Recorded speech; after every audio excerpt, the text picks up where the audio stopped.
Bismillahirrahmanirrahim. Assalamualaikum warahmatullahi wabarakatuh. Pada pertemuan kali ini kita bertemu kembali dengan mata pelajaran pendidikan agama Islam bersama dengan tutor Ibu Erni. Sebelum memulai pembelajaran, marilah kita berdoa terlebih dahulu. Bismillahirrahmanirrahim. Rabbi zidni ilma warzuqni fahma waj'alni minas solihin. Yang artinya, Ya Allah, tambahkanlah aku ilmu dan berilah aku rizki akan kepahaman dan jadikanlah aku termasuk golongan orang-orang yang soleh.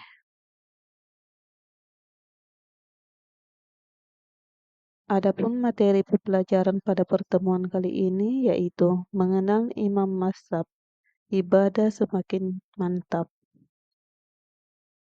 Sebelum masuk pada tujuan pembelajaran, dengarkan pantun Islami dulu. Jika umat takut pada asap, ikuti nasihat ulama dan kiai. Teladani perilaku para imam mazhab, tekun ibadah dan saling menghargai. Adapun tujuan pembelajaran pada pertemuan kali ini yaitu dapat mendeskripsikan pengertian mazhab, pentingnya bermazhab dalam fikih. 4 mazhab dalam fikih: bermazhab, taklid, ittiba, dan ijtihad, dan membuat bagan atau infografis tentang 4 mazhab dalam fikih sehingga tertanam sikap dan perilaku meneladani para imam mazhab.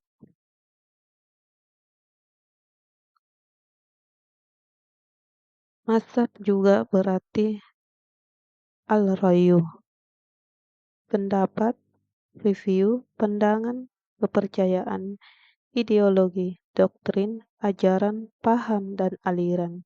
Istilah keagamaan, mazhab adalah aliran tentang hukum fikih yang menjadi ikutan umat Islam.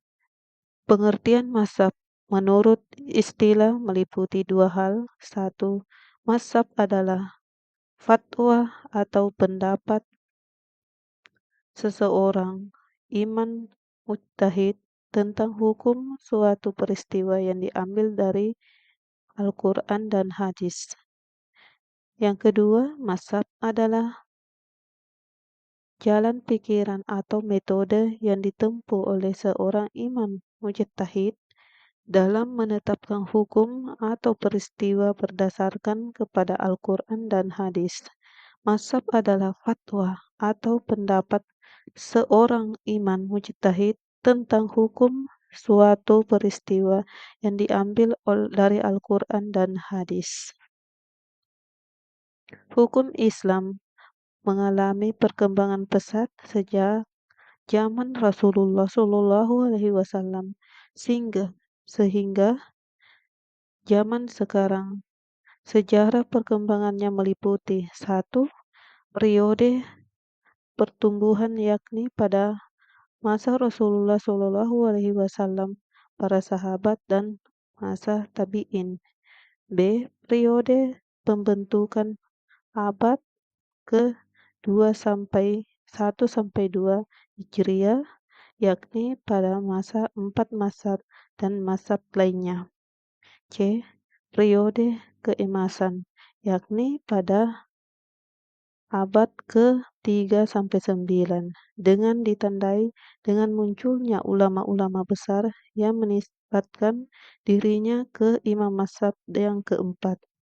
D. Periode kemunduran, yakni abad ke-10 sampai 13, ketika melemahnya kekuasaan muslim di akhir masa Daulah Utsmaniyah.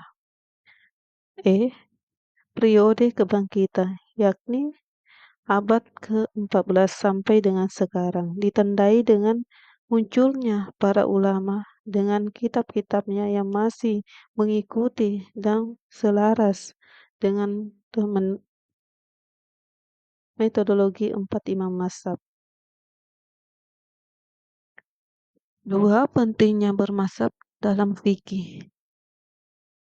Sebagai sumber hukum Islam, Al-Quran dan hadis Rasulullah SAW masih perlu ditafsirkan oleh ahlinya sehingga bisa dipahami, dimengerti, dan diamalkan dalam kehidupan sehari-hari.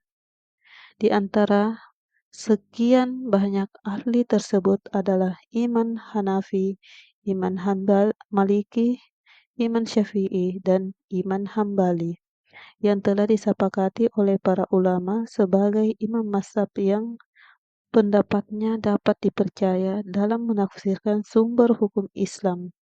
Keempat imam tersebut merupakan ulama yang memiliki kemampuan untuk menjelaskan kebenaran agama Islam sesuai dengan nas. Sesungguhnya, ulama mazhab tersebut adalah pewaris ilmu dan amalan para nabi terdahulu yang wajib kita ikuti dan hormati pendapatnya. Selanjutnya, 4 mazhab dalam fikih. 1. Imam Imam Abu Hanifah atau Imam Hanafi tahun 80 sampai 150 Hijriah. Imam Hanafi adalah seorang keturunan bangsa Ajam dari Persia. Abu Hanifah adalah seorang mujtahid besar, memiliki ilmu yang luas serta merupakan sufi yang zuhud, wara dan taat ibadah. Beliau juga dikenal sebagai orang yang sangat tekun dalam mempelajari ilmu. Imam Hanafi berpegang teguh pada Al-Quran, hadis, aqwal al-sahabah, ucapan para sahabat, qiyas dan urf. 2. Imam Malik bin Anas atau Imam Maliki pada tahun 93 sampai 179 Hijriah. Imam Malik selalu menjaga wudhu sehingga dia mengajarkan hadis bahwa memberi fatwa selalu dalam keadaan suci. Beliau juga sangat berhati-hati dalam memberikan fatwa jika ia tidak yakin tentang suatu hal. Ia tidak akan berani bicara. Sumber dalam menetapkan hukum Islam, Imam Malik berpegang pada Al-Quran, Sunnah, Ijma, Al-Madinah, fatwa sahabat, qiyas, al-istihsa, al-masalah, al-mursalah, sadda, al-zarah.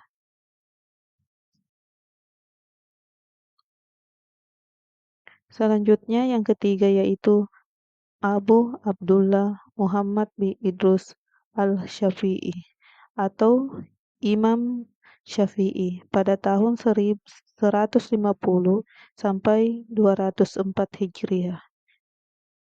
Imam Syafi'i lebih dikenal sebagai ahli hadis dan hukum karena inti pemikirannya berfokus pada dua cabang ilmu tersebut.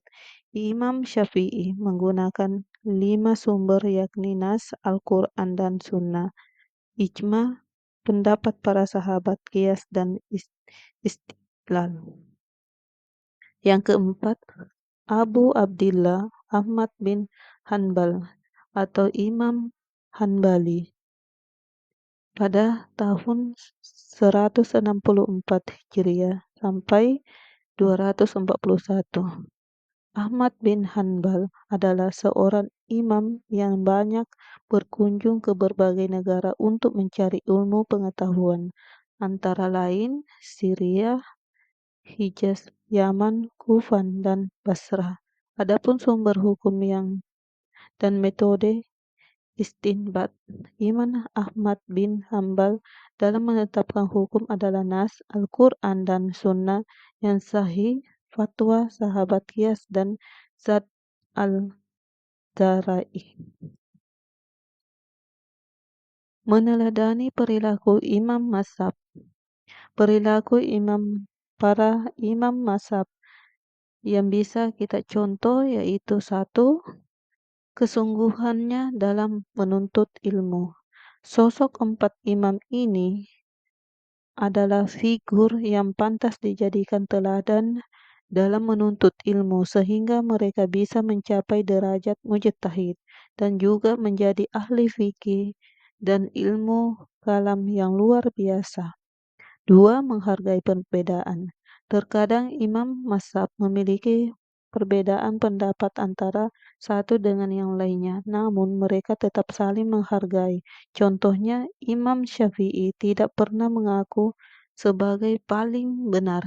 Ia menghargai pendapat para ulama lainnya yang berbeda dengannya. Ia berkata, "Ini pendapatku.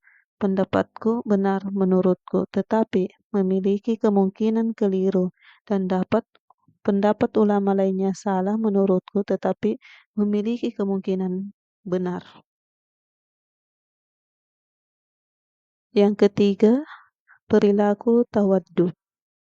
Para imam mazhab telah diyakini memiliki ilmu yang sangat memadai sehingga mampu memberikan fatwa-fatwa yang dibutuhkan umat. Namun demikian, hal tersebut tidak dijadikan mereka merasa hebat dari orang lain. Mereka tetap berperilaku rendah hati tawadu kepada orang lain. Yang keempat, ketekunan dalam beribadah. Para imam mazhab dikenal tekun dalam beribadah.